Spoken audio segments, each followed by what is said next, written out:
take their seats.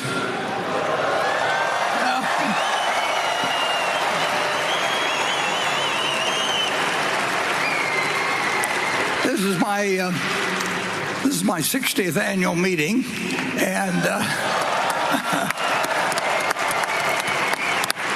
and it's the biggest, and I think it'll be the best yet. And I would, before I start, I'd like to give you a few figures from yesterday, because we set all kinds of records. Yesterday we had 19,700 people that joined us in the afternoon between noon and 5 o'clock, and that was up from 16,200, which was a previous record the year before. And in every aspect, we set records. Seas Candy did $317,000 against $283,000 the year before. And most of these were limited by capacity. I mean, there were lines there throughout the total day. Brooks did $310,000. It was an all-time record sales day for them, and I think they have close to 3,000 runners lined up for Sunday, which is a lot of people to get up. I think we've had 2,200 or 2,400 before, but 3,000, and that doesn't count me, and it won't count me. And I could go up and down the line. Jazz wears around 250,000, double the previous years. They just sell as fast as they can sell. Most every place had people lined up at the cash register. Sometimes for a lot longer wait than wish we had, but we'll learn the game eventually. And it goes on and on. Every company set records, and there's no way of knowing how many people we have here today. We have people listening in around the world, but I think we'll probably set records in a great variety of ways. And we're going to have, in a minute, we'll get to the question and answer, but I'd like to first introduce our directors, and I'm Warren Buffett, and I was born and bred right here in Omaha.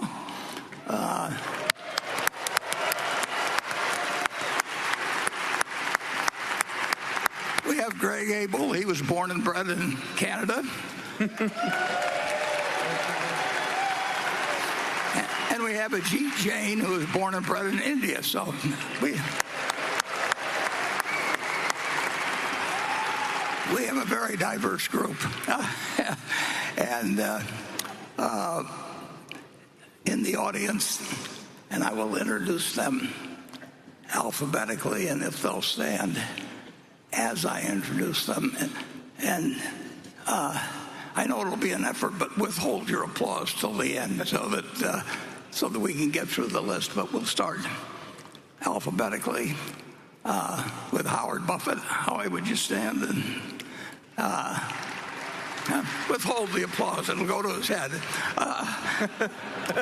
Susan Buffett. We have Steve Burke, Ken Chenault, Chris Davis, Sue Decker.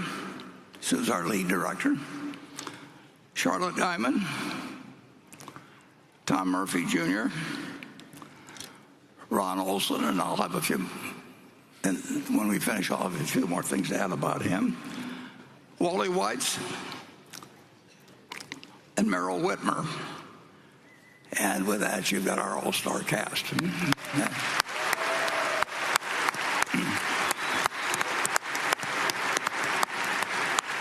And Ron, if you don't mind standing, I would like to point out that Ron they finally got through an age director thing at Berkshire. I think we had 5 that were over 90 here not so long ago, but we put in the highest. Or Sue tells me anyway that it's the highest age limit that any of the companies she checked out came up with. But Ron has been on the board for 28 years and been associated with Charlie Munger at Munger Tolls for many years beyond that, and has been around at a variety of times of crisis and joy and disappointments and surprises and everything else at Berkshire, and has been of invaluable help to us. So I think I'd like to give a special hand to Ron Olson.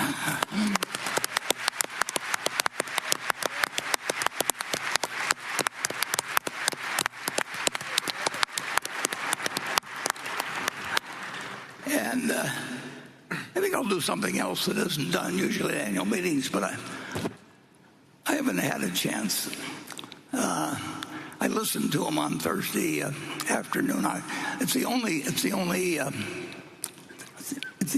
investment quarterly call that I listen to, but I listened to Tim Cook, and I understand, and it'll be tough for me to see him from up here, but Tim Cook, there he is.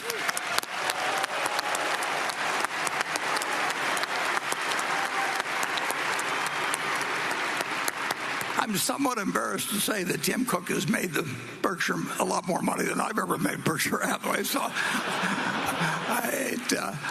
credit should be given to him for. I knew Steve Jobs briefly, and Steve, of course, did things that nobody else could have done in developing Apple. But Steve picked out Tim to succeed him, and he really made the right decision. Steve died young, as you know, and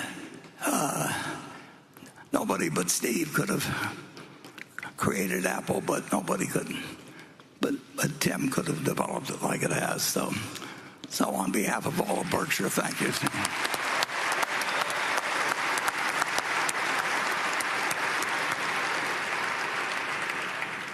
There's a couple other people I'd like to thank.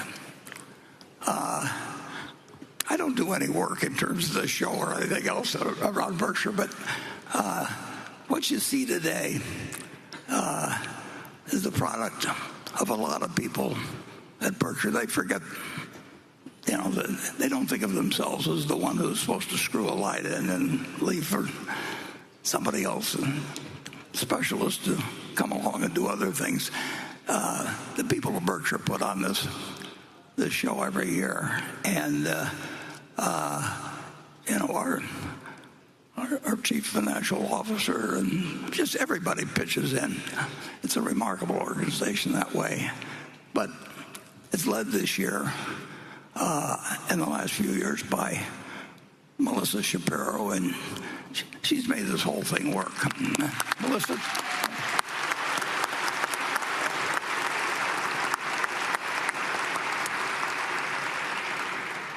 And then we got an idea a while back, many years ago.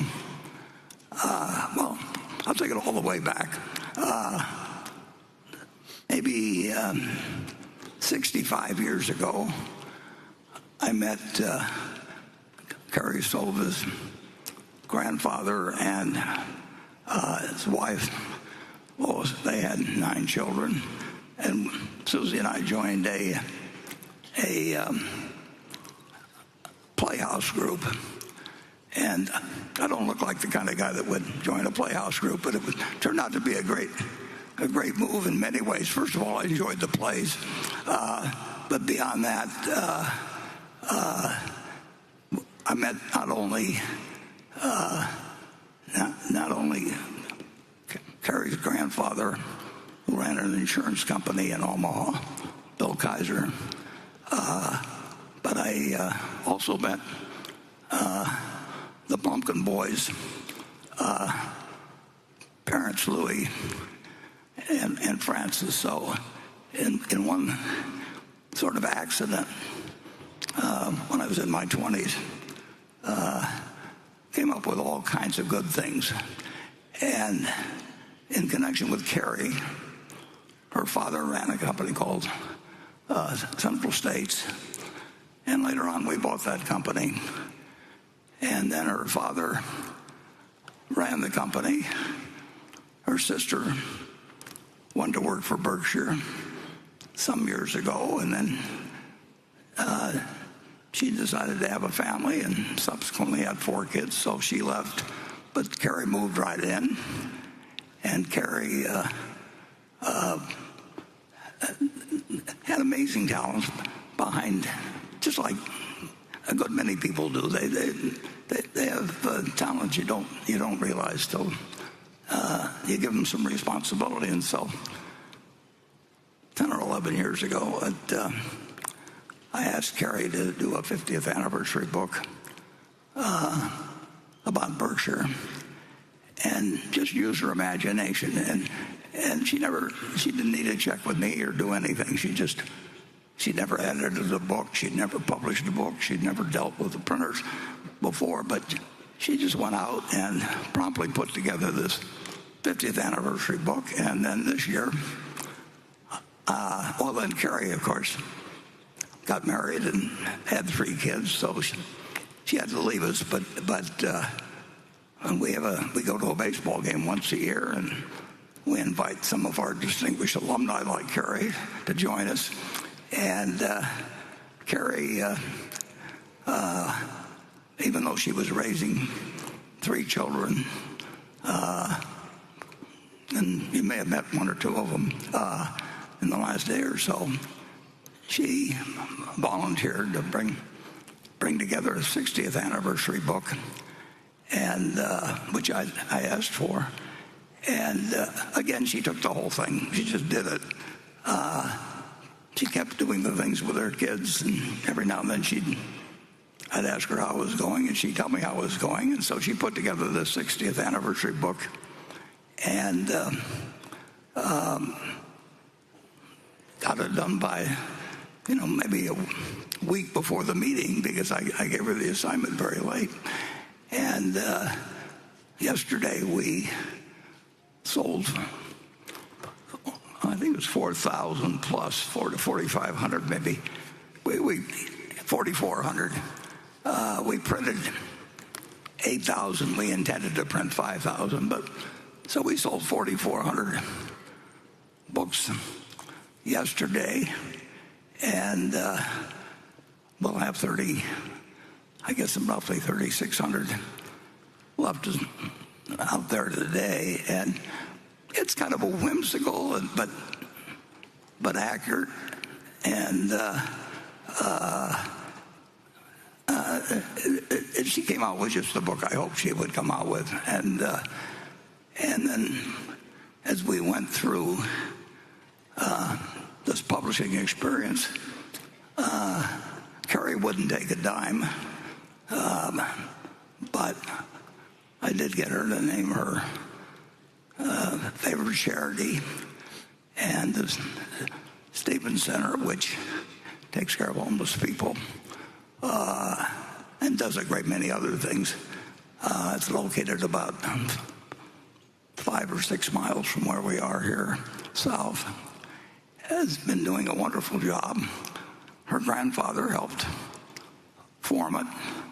Her husband's now joined the board, and we are selling 20 copies of this is a commercial place, isn't it? We are selling 20 copies that we sold 10 prior to the meeting. That's all we let them sell, and we raised a few $100,000 doing that. I think we sold one for $100,000, and but we limited that to 10. And the only difference in these and the $25 version is that Carrie and I signed them, but we saved 6 for yesterday, and the 6 brought $148,000, which is a pretty good average per book of about $20,000. And then I had him say 4 more. So this afternoon when we disband at 1 o'clock, the area right behind us that has all the goods in it in the bookstore, they will sell the final 4. And when we get all through, I'll match whatever we've raised for the 20, and we'll give the Stevens Center a boost, both in financially but also in awareness. So anyway, that.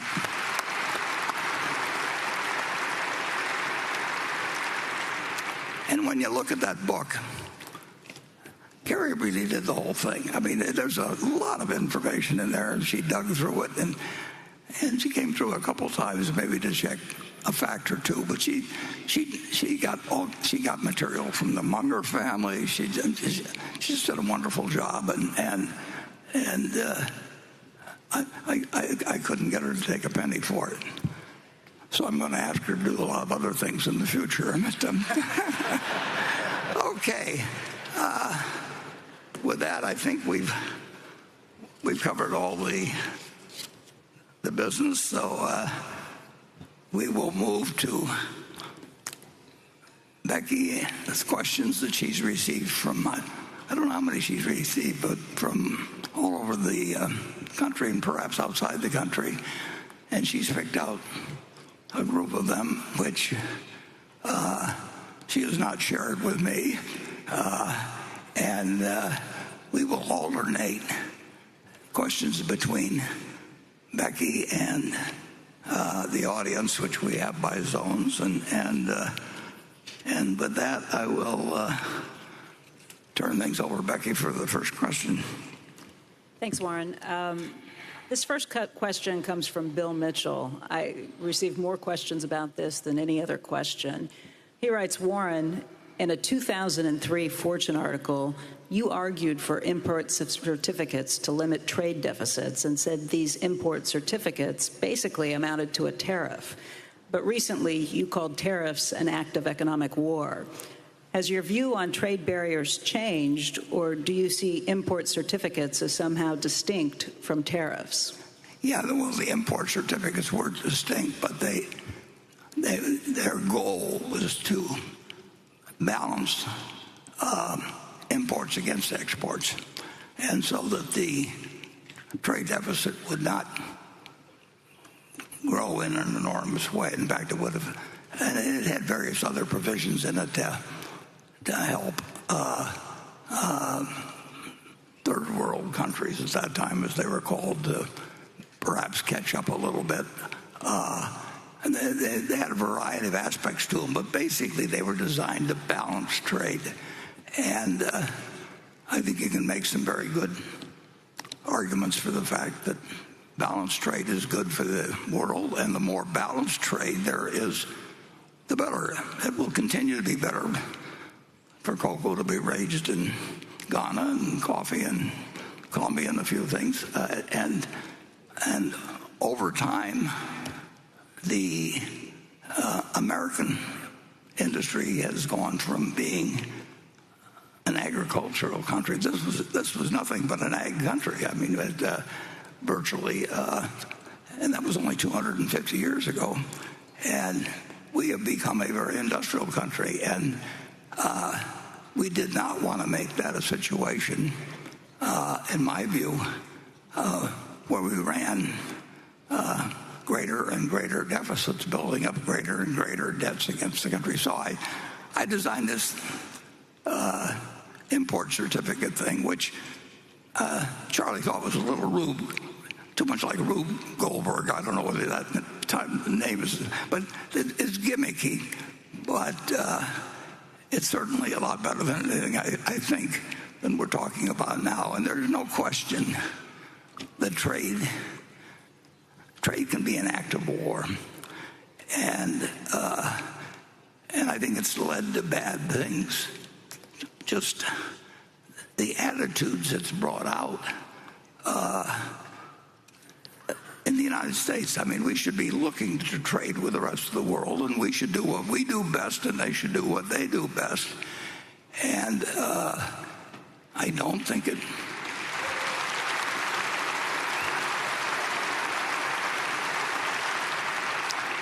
That's what we did originally. I mean, we were good at producing tobacco and cotton 250 years ago, and we traded it. And we want a prosperous world with 8 countries with nuclear weapons, including a few that are what I would call quite unstable. I do not think it's a great idea to try and design a world where a few countries say, ha, ha, ha, we've won, and other countries are envious.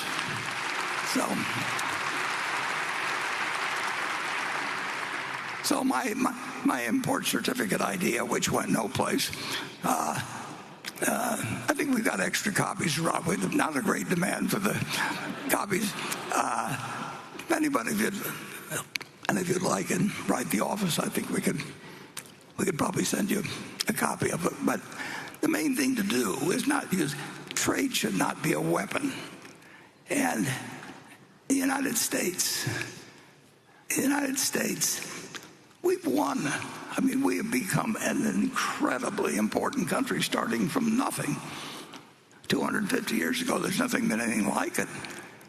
And it's a big mistake, in my view, when you have 7.5 billion people that don't like you very well, and you got 300 million that are crowing in some way about how well they've done. And I don't think it's right, and I don't think it's wise. I do think that the more prosperous the rest of the world becomes, it won't be at our expense. The more prosperous we'll become, and the safer we'll feel, and your children will feel someday. So that's...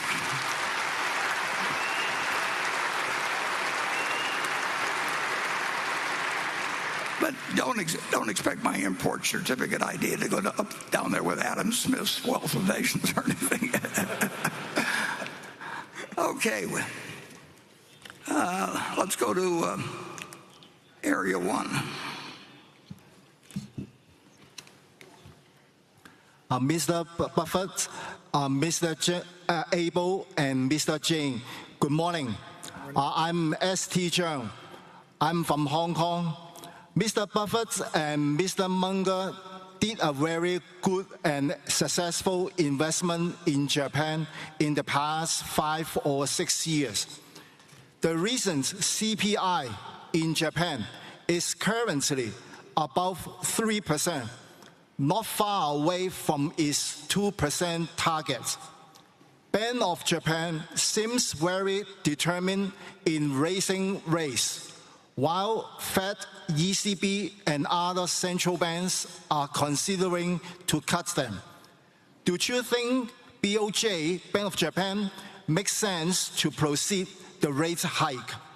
Will its planned rate hike deter you from further investing Japanese stock market or even considering to realize your current profits?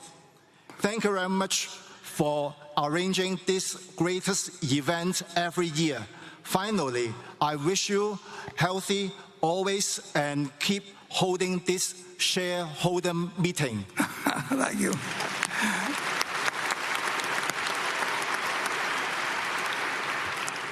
Well, I'm going to extend the same goodwill to Japan that you've just extended to me. I let the people of Japan determine their best course of action in terms of economics. It's an incredible story, and it's been about 6 years now, as you pointed out.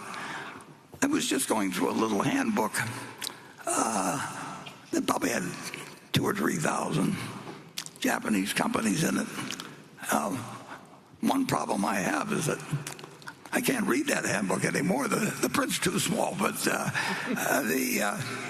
And here were these 5 trading companies. They have a special name for them in Japan, but they were selling at ridiculously low prices.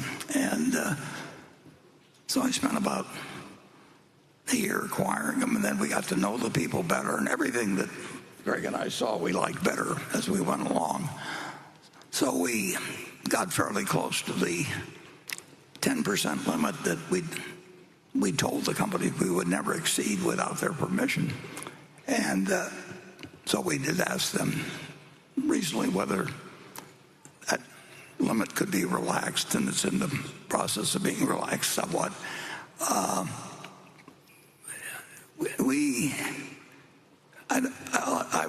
would say that I'll speak for Greg beyond me, that in the next 50 years, and I hope he's running things then, we won't give a thought to selling those. I mean, Japan's record has been extraordinary, actually, in terms of that. My guess is that Tim Cook would tell you that iPhone sales there are about as great as any country outside the United States. American Express would tell you that they sell their product very, very well in Japan. Coca-Cola, that we do business with, another big investment of ours, they do extraordinarily well in Japan. They have a number of habits in a civilization that operates differently than ours. Japan is by far the biggest. This is the container they've always preferred for soft drinks, and they have a whole different sort of distribution system there.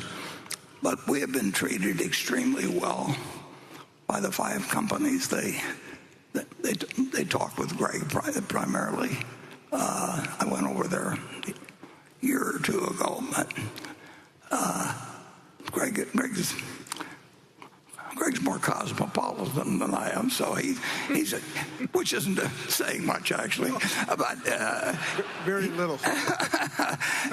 But he is. I don't know. How many times do you think you've met with representatives of one company to the other? Yeah, when you think of the 5, there's definitely a couple meetings a year, Warren. And I think the thing we're building with the five companies is, one, it's been a very good investment, but we are really, as Warren touched on, we envision holding the investment for 50 years or forever. But I think we also are building relationships to do incremental things with each of those companies. And we really do hope to do big things with them globally. They bring different perspectives and different opportunities, and we see, and that's why we're building that long-term relationship with them. It's super long-term, and they have they have different customs. They have different approaches to business. That's true around the world,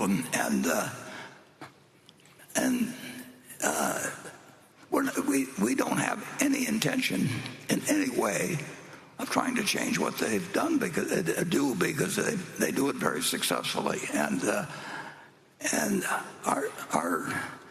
our main activity is just to cheer and clap, and that I can still do at 94.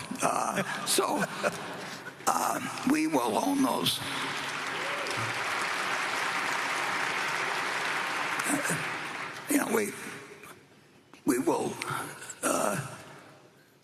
We will not be selling any stock. I mean, that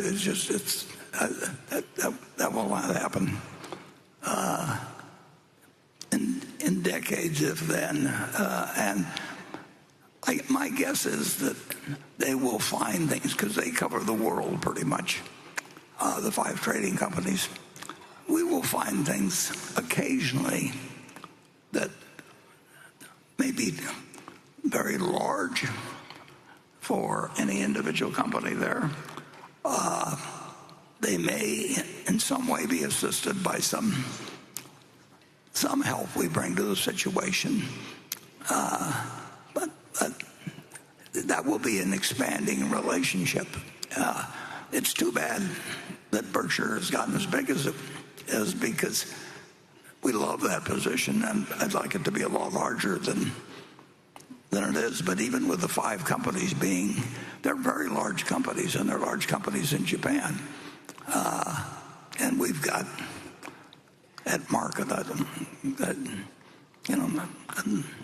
the range of $20 billion invested, but I'd rather have $100 billion than $20 billion, and that's the way I feel about it.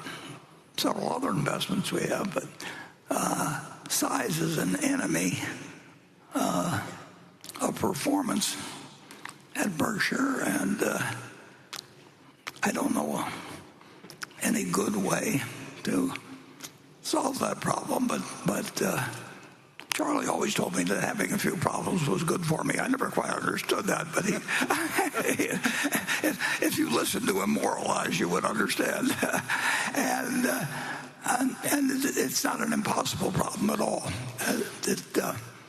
And the Japan investment has just been right up our alley.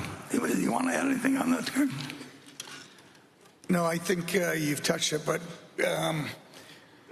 as you said, it's right up our alley, and I absolutely agree, Warren. I do believe we'll see some very large opportunities long term, Sure. and that's just been a great plus of that relationship. Yeah. I would say they would like to present us with opportunities. We would like to receive them. We've got the money.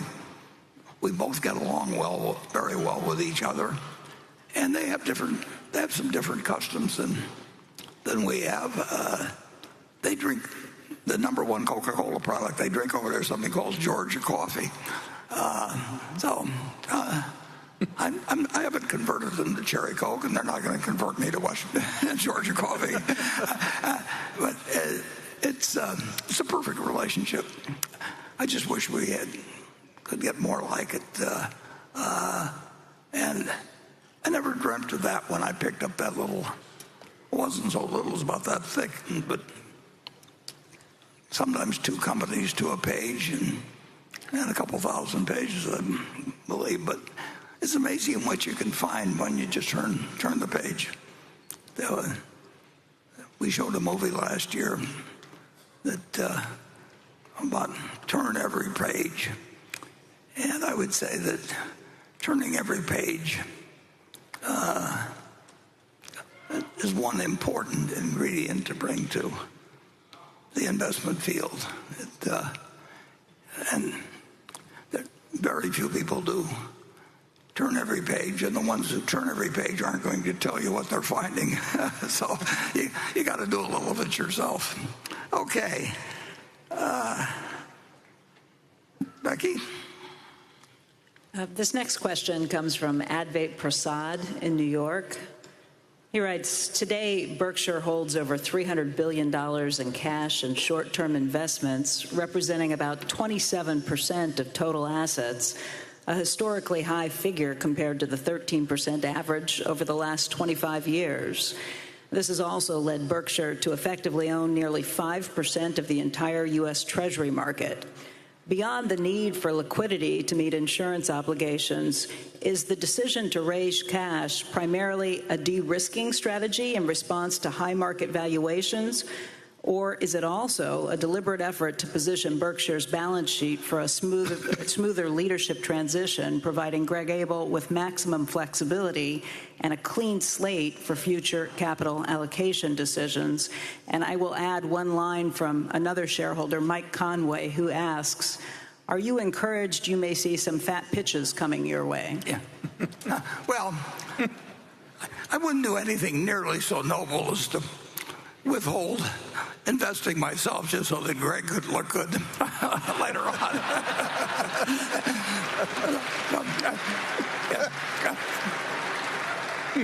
Now, if he gets any edge when I leave, I'll resent it. So the amount of cash we have is we would spend, well, we came pretty close to spending $10 billion not that long ago, for example. But we'd spend $100 billion. I mean, and those decisions are not tough to make. When something is offered that makes sense to us and that we understand and offers good value and where we don't worry about losing. And the one problem with the investment business is that things don't come along in an orderly fashion, and they never will. I mean, it isn't like every day. The long-term record is sensational, but that is not a product. And I've had 200 trading days times 80 years. It's 16 million trading days. It kind of, 16,000 trading days. It would be nice if every day you got 4 opportunities or something like that, and and they were expected to be equally attractive. If I was running a numbers racket, every day would have the same expectancy of that I would keep 40% of whatever the handle was, and so the only question would be is how much we transacted. But we're not running that kind of a business, and so we're running a business which is very, very, very opportunistic. And Charlie always thought I did too many things. He thought if we did about 5 things in our lifetime, we'd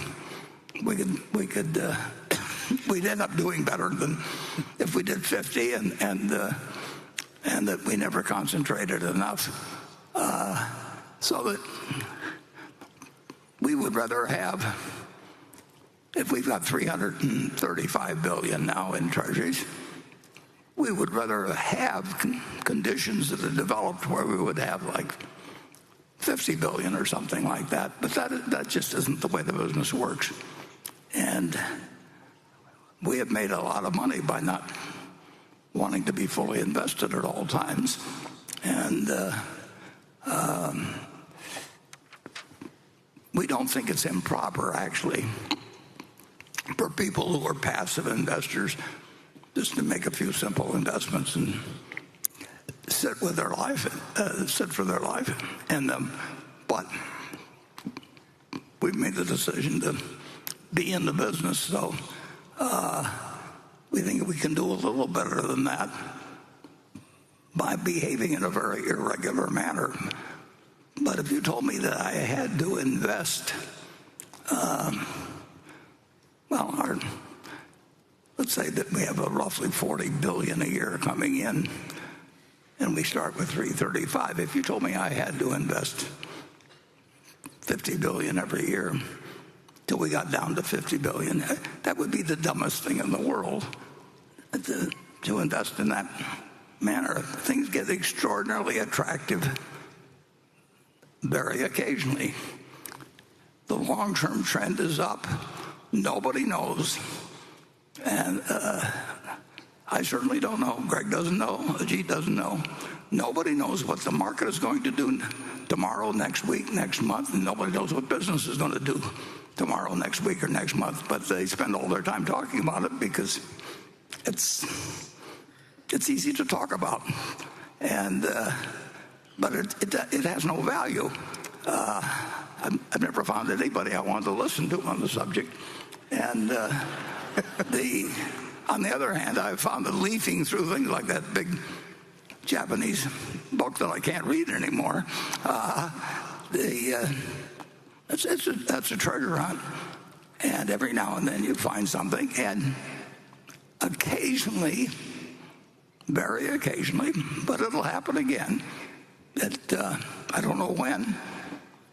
It could be next week, it could be 5 years off, but it won't be 50 years off. We will be bombarded with offerings that we'll be glad we have the cash for. And it'd be a lot more fun if it would happen tomorrow, but it's very unlikely to happen tomorrow. Very, very unlikely to happen tomorrow. But it's not unlikely to happen in 5 years, and then the probabilities get higher as you go along. it's kind of like death. I mean, if you're 10 years old, the chances that you're going to die the next day are low. If you get to be 115 or something like that, it's almost a cinch. Particularly if you're a male. I mean, all the records are held by females in terms of age. And I tried to get Charlie to have a sex change so he could test out whether...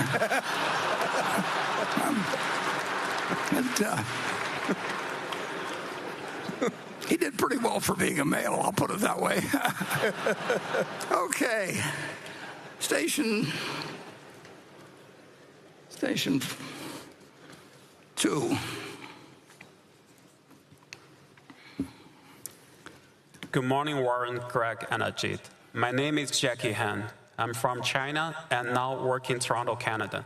This is my 8th Berkshire Hathaway meetings at this point.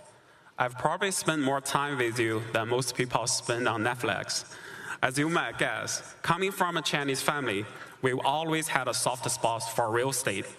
So the real question isn't why don't you own a house? It's why are you still buying stocks instead of more property? So here is my question. With today's high interest rates and global uncertainty, do you still believe in being greedy when others are fearful, or the value investing facing new challenges in today's environment? Thank you. Yeah.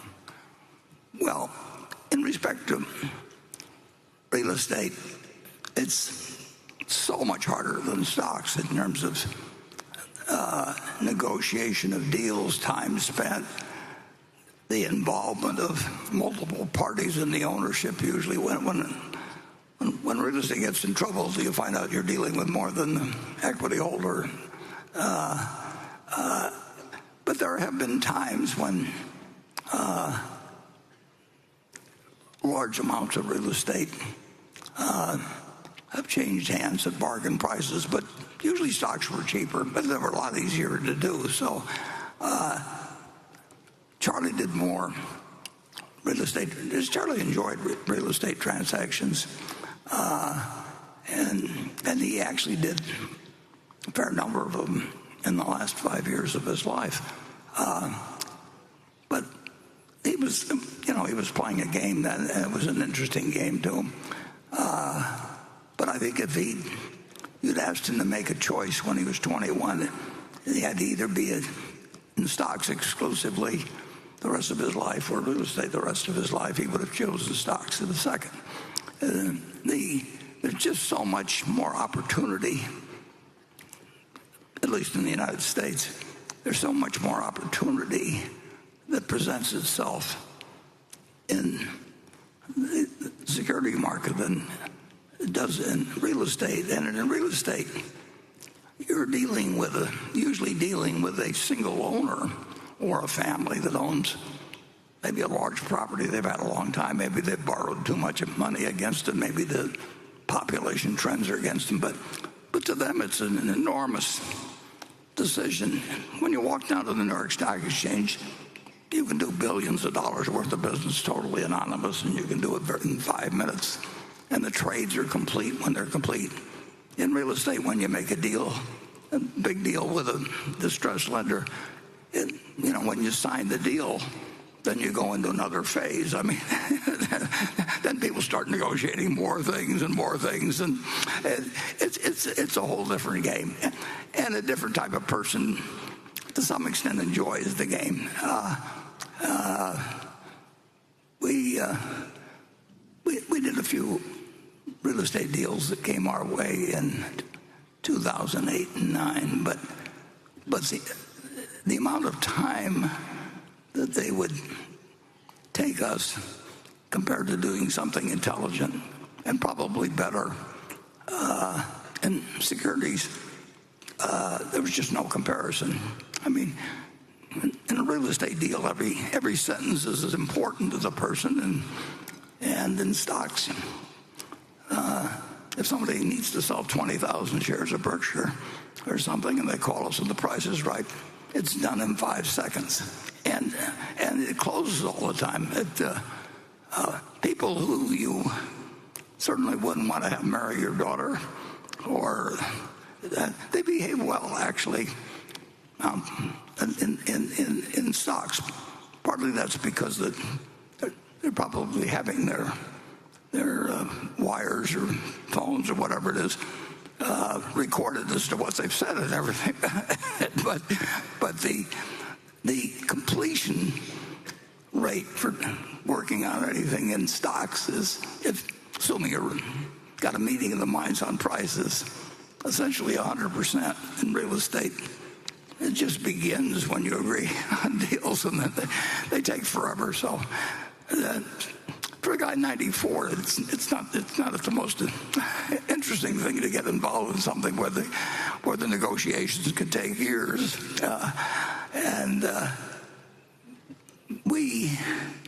We have the capability. There have been some huge failures in fact, if you go all the way back to Zeckendorf in the 1960s, he was going to change the world, and Century City out in California is a product of his. And if you go to Eurus, if you go to he was sitting on top of the world with the Eurus buildings. And so people tend to get in trouble in that business. The banks usually don't want to recognize it, but that takes a long time to go through the bank processes. They just got through redoing the Musk loan that he did when he was buying it 3 years ago, the company that's now X.